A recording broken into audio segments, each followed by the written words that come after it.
21 సెప్టెంబర్లో ముంద్రా పోర్టులో దిగుమతి అయింది, గుర్తుంది కదండి మీకు. ఆ రోజునే అందరం కూడా ఆశ్చర్యపోయాం. ముంద్రా పోర్టులో హెరాయిన్ ఏంటి, విజయవాడలో ఉన్నటువంటి ఆశీ ట్రేడింగ్ కంపెనీ పేరుతో అది దిగుమతి అవటం ఏంటని చెప్పి.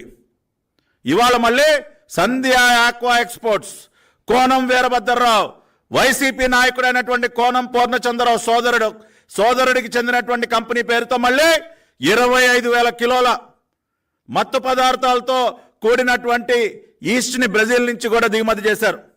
ఎన్నికల తరుణంలో రాష్ట్రానికి భారీగా డ్రగ్స్ అంటే సొమ్ము చేసుకుని రేపు ఎన్నికల్లో ఎలాగో గెలిచే సీన్ లేదు మీకు. ఈ రకంగా డ్రగ్స్ వ్యాపారం చేసి ఆ సొమ్ములతో రేపు ఎన్నికల్లో డబ్బులు వరద పారించాలనుకుంటా ఉన్నారా జగన్ రెడ్డి? గంజాయిలో ఏపీ టాప్, ఎక్కువ మంది ఎక్కువ సరుకు దొరికింది మన రాష్ట్రంలోనే. ఒక్క 2021లోనే 2 లక్షల కిలోల స్వాధీనం. ఇవే వార్తలు, ఇవే మనం గర్వంగా కాలు రెగరేసుకుని చెప్పుకోవాల్సినటువంటి వార్తలు ఇవే సార్. అదేవిధంగా డిఆర్ఐ నివేదికను కూడా ఆ రోజున డ్రగ్స్ స్మగ్లింగ్లో ఏపీ నంబర్ 1, ఆంధ్రప్రదేశ్లోని అత్యధికంగా 18,267 కిలోల నార్కోటిక్ స్వాధీనం.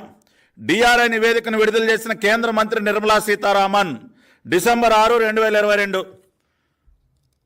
డ్రగ్స్ స్మగ్లింగ్లో ఏపీ నంబర్ 1 అంట. ఇదా ఆంధ్రప్రదేశ్ని ఈ రకంగా నాశనం చేస్తావా? మన బిడ్డల జీవితాలతో ఆడుకుంటావా నువ్వు? అందుకదు నిన్ను సైకో జగన్ అని పిలిచేది.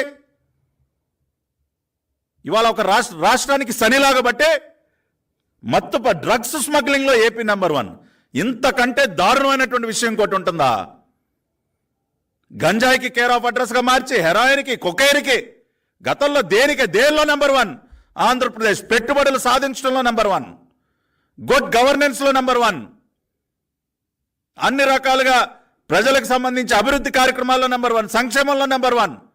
చంద్రబాబు నాయుడు గారు ప్రపంచ పటంలో ఆంధ్రప్రదేశ్ని ద మోస్ట్ ఫేవరబుల్ డెస్టినేషన్గా కూర్చోబెడితే ఇవాళ డ్రగ్స్లో మత్తు పదార్థాల స్మగ్లింగ్లో ఆంధ్రప్రదేశ్ నెంబర్ 1గా కూర్చోబెడతావా? వైజాగ్ నేను వెళ్ళిపోవాలి, రేపు వెళ్ళిపోతా, ఎల్లుండి వెళ్ళిపోతా. దేనికా నువ్వు వైజాగ్ వెళ్ళే? దీనికా? రిషికొండకి గుండు కొట్టించి ప్యాలెస్ దేనికి కట్టారు? ఇదిగో ఇప్పుడు అర్థమైంది. రాష్ట్ర ప్రజలందరూ అర్థం చేసుకోండి. రిషికొండకి గుండు కొట్టించి ఈ జగన్ రెడ్డి ప్యాలెస్ దేనికి కట్టించాడంటే అక్కడి నుంచి బాగా కనపడతాయి కదా. విశాఖపట్నం పోర్టులోకి ఏ ఓడలు వస్తున్నాయి, ఈయన గారు కంటైనర్లు తీసుకుని ఏ ఓడ ఎక్కడి నుంచి వస్తా ఉంది, చక్కగా రిషికొండ మీద నుంచి ఈయన గారు బెడ్రూమ్ బాల్కనీలో నుంచి చూసుకుంటాడు. వచ్చేసింది, నా షిప్ వచ్చేసింది, నా కంటైనర్ వచ్చేసింది.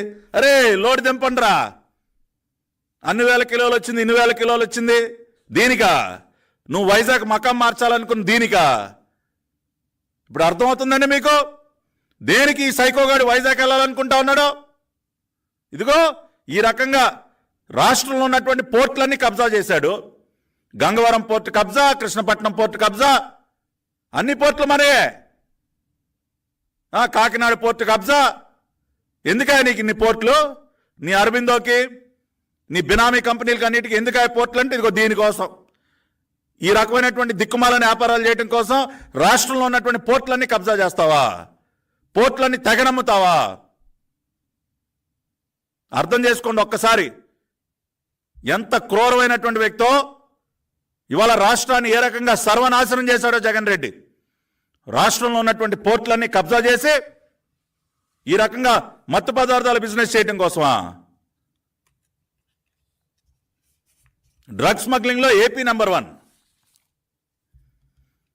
వెళ్తాడంట వైజాగ్, సెంట్రల్ జైల్లో కూర్చోబెడతాం జగన్ రెడ్డి. రాష్ట్రాన్ని రకంగా నాశనం చేసి వైజాగ్ వెళ్ళిపోతా, ప్యాలెస్ కట్టేసుకున్న 500 కోట్లు తగలేసి. ఇదిగో ఈ మత్తు పదార్థాల వ్యాపారాన్ని వైజాగ్ని ఒక డ్రగ్స్ క్యాపిటల్గా మార్చడానికి ఇవాళ విశాఖ నగరవాసులు, ఉత్తరాంధ్ర ప్రజలు ఆలోచించండి. చంద్రబాబు నాయుడు గారు ఉత్తరాంధ్రని తన గుండెల్లో పెట్టుకున్నారు, విశాఖపట్నాన్ని తన గుండెల్లో పెట్టుకున్నారు.